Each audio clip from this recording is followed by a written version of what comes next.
오늘 본문의 내용은 어떤 사람들이 예수님께 와서 빌라도가 어떤 갈릴리 사람들의 피를 그들의 제물에 섞은 일에 대해서 말을 하는데요. 이 말은 하나님께 드리는 제물의 피와 거기에 제사를 드리는 예배자의 피가 한데 뒤섞이게 만들었다는 말입니다. 다시 말해서 하나님께 제사 드리던 사람들이 제사 중에 살해당했다는 말입니다. 이 성전에서 제사를 드릴 때 짐승의 피를 뿌리지 않습니까? 레위기 4장 15절. 회중의 장로들이 여호와 앞에서 그 숫송아지 머리에 안수하고 그것을 여호와 앞에서 잡을 것이요, 기름 부음을 받은 제사장은 그 숫송아지의 피를 가지고 회막에 들어가서 그 제사장이 손가락으로 그 피를 찍어 여호와 앞 휘장 앞에 7번 뿌릴 것이며, 또 그 피로 회막 안 여호와 앞에 있는 제단 뿔들에 바르고 그 피 전부는 회막문 앞 번제단에 쏟을 것이며, 이런 식으로 핏뿌림은 하나님의 임재 앞에서의 정결 의식입니다. 제사장은 지성소 앞 휘장, 제단 뿔, 회막, 기물들 등에 피를 뿌려 그 공간에 사람들을 정결케 하고 구별하는 그러한 의식입니다. 말하자면 하나님께 나아가기 위해서는 세상의 때가 묻지 않은 거룩함과 정결함이 필요하기 때문에 구약에서는 짐승의 피가 필요했고 신약에 와서는 예수님의 피가 필요한 것입니다. 그런데 빌라도가 제물, 즉 짐승의 피에 사람의 피를 섞었다는 것은 하나님께 드려지는 거룩한 예배의 자리를 짓밟고 그 신성해야 할 자리를 살육의 피로 더럽힌 끔찍한 사건이 벌어졌다는 말입니다. 그 사람들이 이런 말을 했지 않습니까? 그런데 예수님의 대답이 참 엉뚱합니다. 13장 2절 대답하여 이르시되 너희는 이 갈릴리 사람들이 이같이 해 받음으로 다른 모든 갈릴리 사람보다 죄가 더 있는 줄 아느냐? 너희에게 이르노니 아니라 너희도 만일 회개치 아니하면 다 이와 같이 망하리라. 이렇게 대답을 했습니다. 예수님이요. 그 사람들은 빌라도가 저지른 잔혹한 범죄에 대해서 예수님이 빌라도는 하나님께 제사를 드리는 거룩한 장소에서 신성모독적 잔인한 범죄를 저질렀으니 저 지옥 밑바닥에 떨어져야 할 마땅한 나쁜 놈이다 라고 답을 해주실 줄 알았는데 상식적으로 그렇지 않습니까? 그래야지 대화가 되잖아요. 도리어 그들에게 회개치 않으면 망한다고 부중하는 듯한 말씀을 냉정하다 싶을 정도로 말씀하십니다. 또 거기에서 끝나는 것이 아니라 한술 더 떠서 먹이시는데요.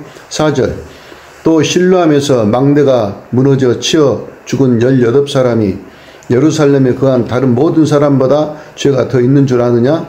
너희에게 이르노니 아니라 너희도 만일 회개치 아니하면 다 이와 같이 망하리라.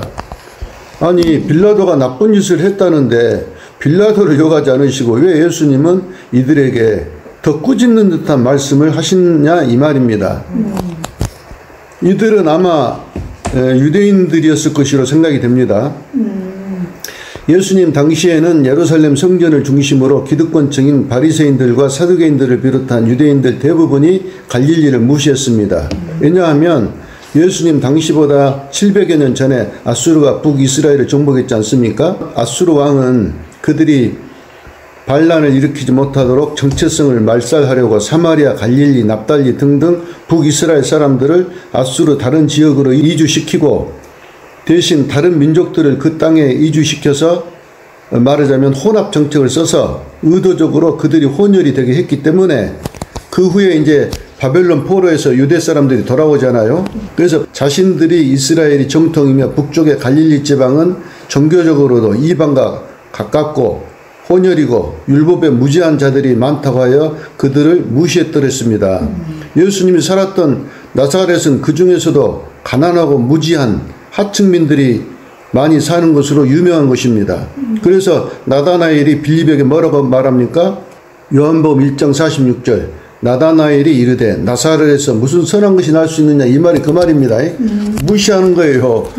그 갈릴리 지방 그 나사렛 이런 동네를. 또 요한복음 7장에서도 7장 52절 그들이 대답하여 이르되 너도 갈릴리에서 왔느냐? 찾아보라. 갈릴리에서는 선지자가 나지 못하느니라. 보십시오. 갈릴리는 유대 땅이 아니라 이방 땅이처럼 여깁니다.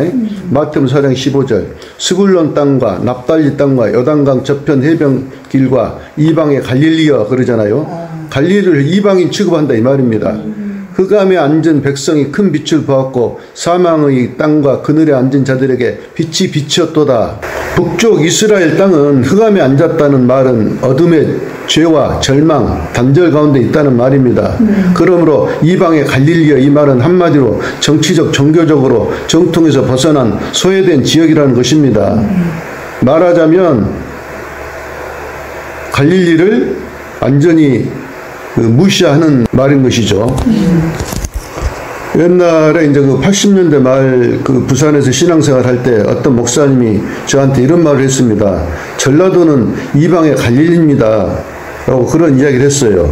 그때 저는 원래 지역색이 없는 사람이라 무심코 들었는데 이제 이렇게 나중에 와서 생각해 보니까 좀 의미 있는 말을 그분이 했더라고요. 그런데 그 흑암의 갈릴리에 예수님이 오시지 않습니까? 빛이 비쳤지 않습니까? 그렇게 소외된 지역으로 예수님이 먼저 오신다 이 말입니다. 이게 아주 중요한 부분이거든요. 세상 사람들의 그 타고난 죄성은 어떻게든 자신이 중심이고 중국처럼 정통이고 자기와 다르면 비판하고 정죄합니다. 이것은 사단이 우리 마음에 심어준 죄성인데 돼지가 똥밭에서 굴러도 더럽다고 못 느끼는 것처럼 죄 많은 우리 인간들도 똥밭에서 살다 보니 이것이 너무 자연스러운 것입니다. 이 어둠의 나라 백성들은 남을 비판하지 않으면 살맛이 안 납니다. 드라마를 보십시오. 수근수근 속닥속닥 네 편 내 편 갈라서 서로 시기하고 미워하고 싸우지 않으면 그 드라마가 성립이 되겠습니까? 어떤 식으로든 서로 사랑하는 사람까지도 서로 오해하고 싸우게 만들어야 그런 설정을 잘해야 드라마가 인기가 있어집니다. 왜 싸우는 것입니까? 그 원인은 하나님이 주인이 아니라 자기가 주인이 되었기 때문입니다.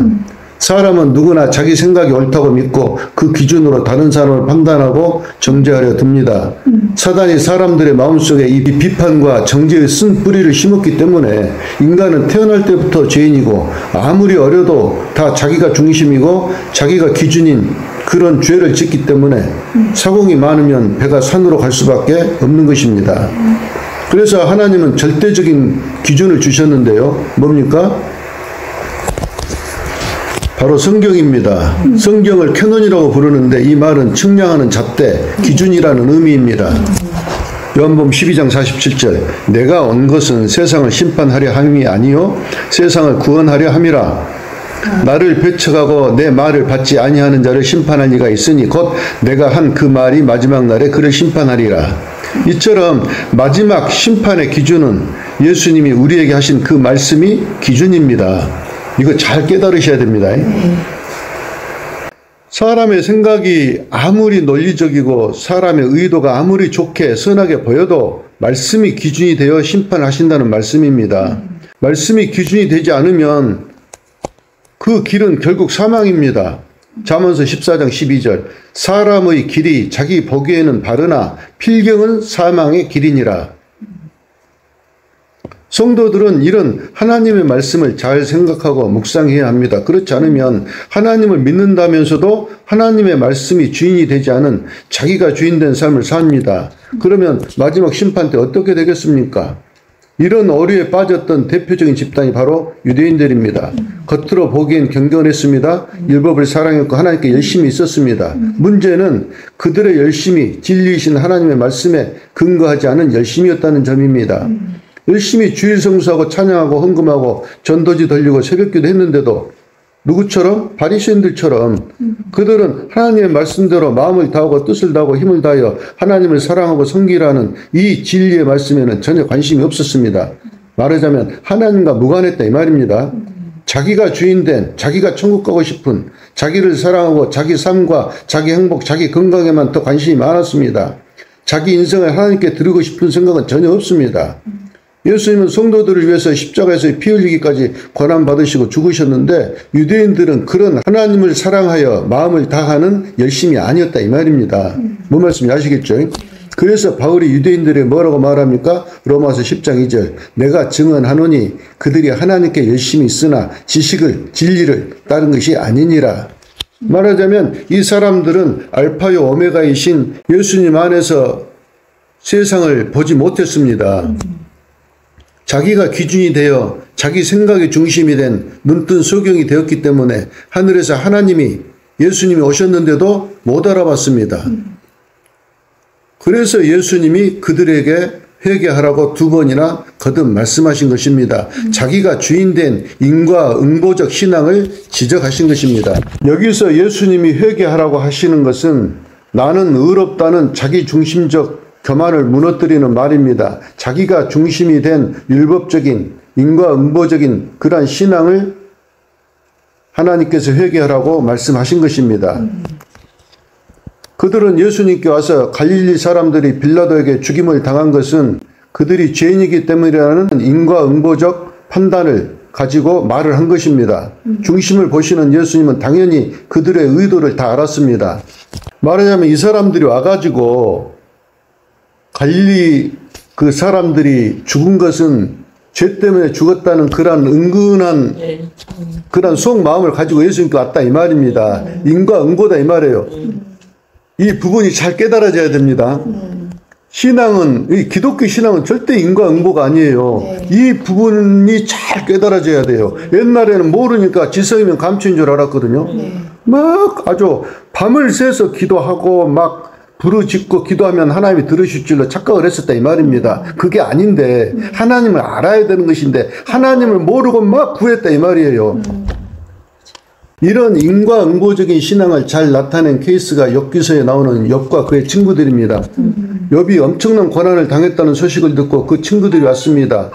와서 그들이 하나같이 뭐라고 얘기합니까?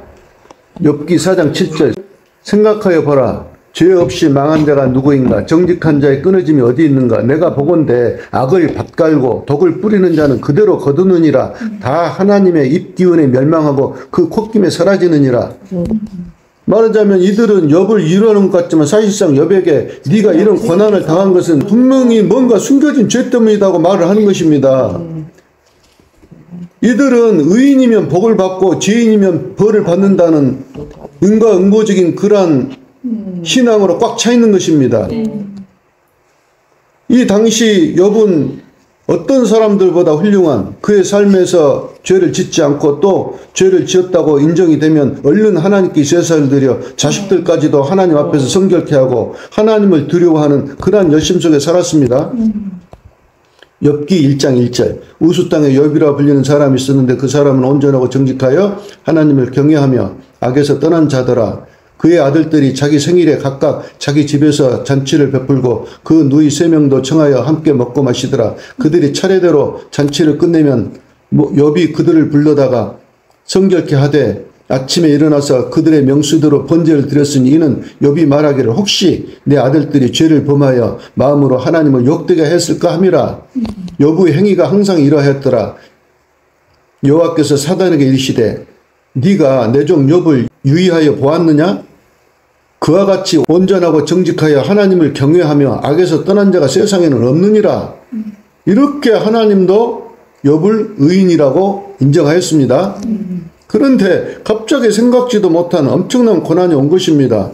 그때 욥이 뭐라고 말합니까?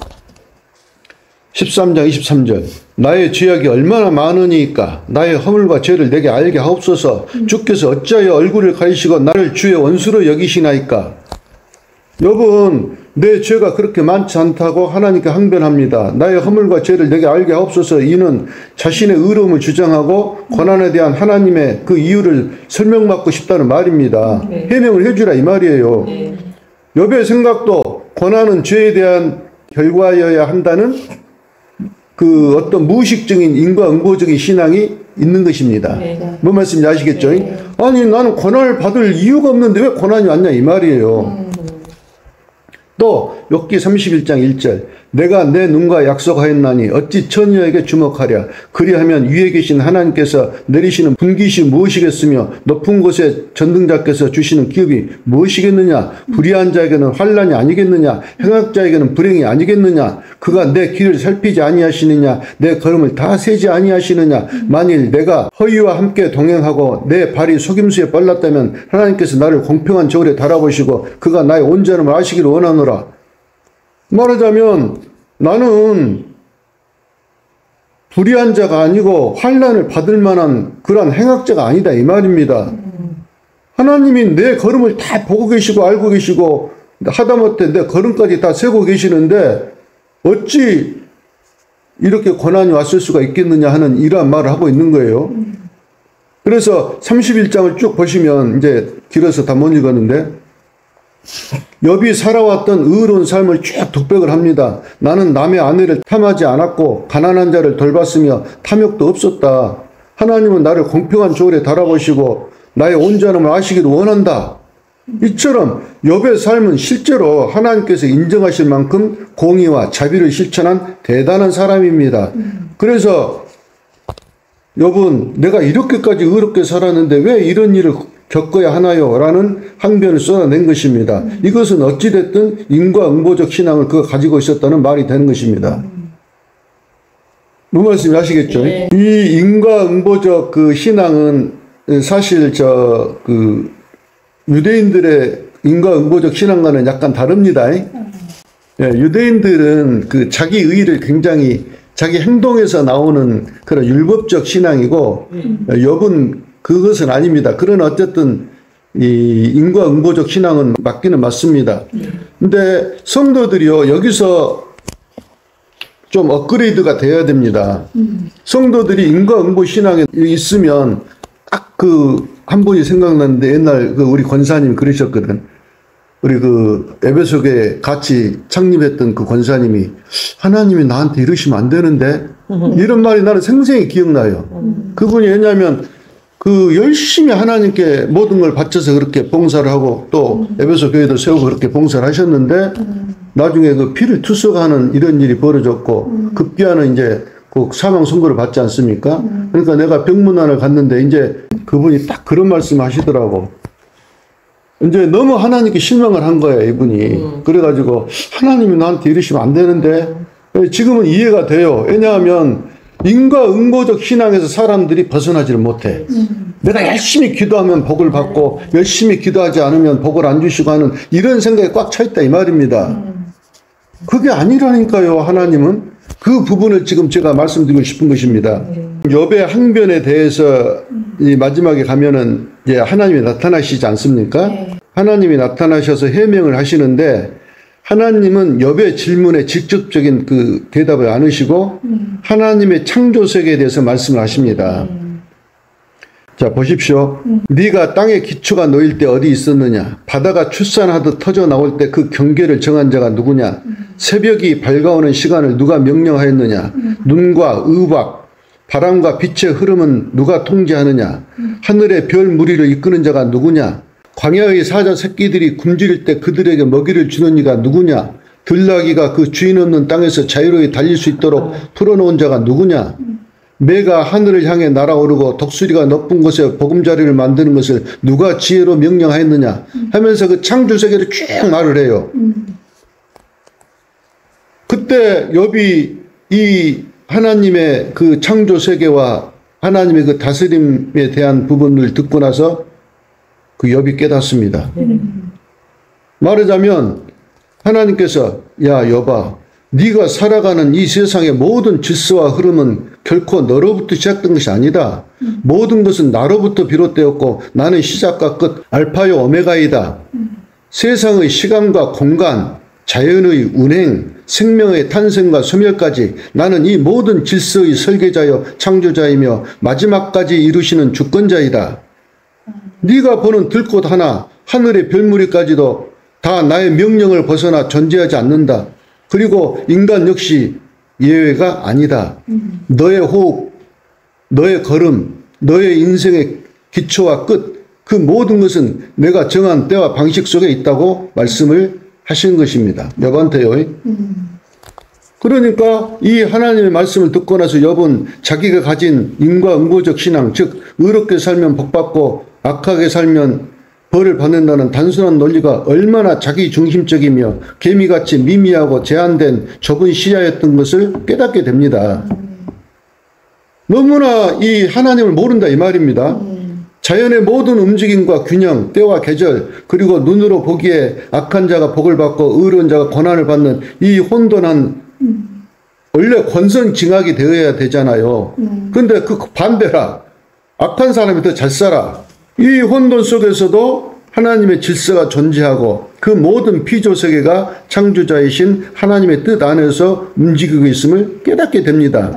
그래서 욥이 하나님 앞에 회개를 하는데요. 욥기 42장 2절 주께서는 못할 일이 없사오며 무슨 계획이든지 못 이루실 것이 없는 줄 아오니 무지한 말로 이치를 가르는 자가 누구니까 나는 깨닫지도 못한 말을 하였고 스스로 알 수도 없고 헤아리기도 어려운 말을 하였나이다. 그러므로 내가 스스로 거두어들이며 티끌과 재 가운데서 회개하나이다. 즉 나는 나를 의롭다고 여겼고 고난 앞에서 하나님께 내 무죄함을 증명하려 했지만 정작 나는 하나님이 어떤 분이신지 진정으로 몰랐습니다. 라는 겸손한 고백으로 나아가게 된 것입니다.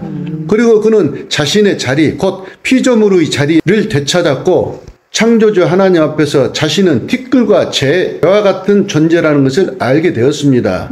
우리는 티끌과 같은 존재입니다. 너는 흙이니 흙으로 돌아가라 했을 때 이 흙이 티끌이에요. 아다마. 히브리어로 아다마, 티끌, 흙이다 이 말입니다.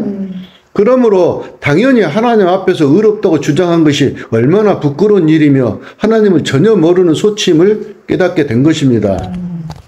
유대인들은 빌라도에게 죽임을 당한 갈릴리 사람들과 실로암 망대에 깔려 죽은 18명의 그 사건을 보면서 그들이 죄가 많아서 저런 벌을 받은 것이라고 생각했습니다. 반대로 자신들은 율법을 잘 지켰고 의롭기 때문에 무사하다는 은근한 자기 확신에 빠져 있었습니다. 그래서 예수님은 그런 그들을 향해 너희도 회개치 아니하면 다 이와 같이 망하리라고 2번 반복 말씀하신 것입니다. 이는 단지 더 열심히 율법을 지키라는 말씀이 아니라 너희가 너희 중심으로 의롭다고 여기는 그 믿음 자체가 잘못되었다는 것입니다. 근본적인 회개는 도덕적 반성이나 어떤 이런 자질구레한 죄를 회개하는 그 회개가 아닙니다. 근본적인 회개는 존재의 방향이 바뀌는 일입니다. 즉 내가 주인이었던 신앙에서 하나님이 주인이 되시는 삶으로 옮겨지는 그러한 전환을 회개라고 말한 것입니다. 예수님이 말씀하십니다. 이 유대인들아 열심히 주일 성수하고 찬양하고 헌금하고 전도기 돌리고 새벽기도하고 열심히 율법을 잘 지키니까 너희들도 욥처럼 의롭다고 주장하고 싶지? 아니야. 너희도 다 죄인들이야. 너희도 욥처럼 반드시 회개해야 해. 네가 지금 누리는 평안이 욥처럼 네가 의롭기 때문이라고 착각하지 마라. 너의 삶이 나 하나님의 은혜임을 깨닫고 돌이키지 않으면 그들이 망한 것처럼 너희도 망할 것이다라고 유대인들에게 말씀하고 계시는 것입니다. 이 말씀은 오늘날 성도들에게도 변함없이 동일합니다. 잘 되는 사람은 복받은 사람, 고난당하는 사람은 뭔가 죄를 지은 사람이라는 인과응보적 신앙의 잣대는 결국 하나님을 몰라도 너무 모르는 무지의 소치입니다. 욥과 같이 모든 성도는 하나님의 울타리에 은혜가 주어졌기 때문에 아시죠? 네. 하나님이 욥을 보호하고 있었습니다. 울타리로. 때문에 영생을 얻었고 하늘의 상속자가 된 것입니다. 우리의 의로운 행동에서 기인한 은혜가 아니라는 것입니다. 성도의 인생은 모두 하나님의 은혜로 계획되고 만들어진 것입니다. 디도서 3장 5절 우리를 구원하시되 우리가 행한 바 의로운 행위로 말미암지 아니하고 오직 그의 긍휼하심을 따라 중생의 씻음과 성령의 새롭게 하심으로 하셨나니 우리 구주 예수 그리스도로 말미암아 우리로 그 은혜를 입어 의롭다심을 얻어 영생의 소망을 따라 상속자가 되게 하려 하심이라. 아멘.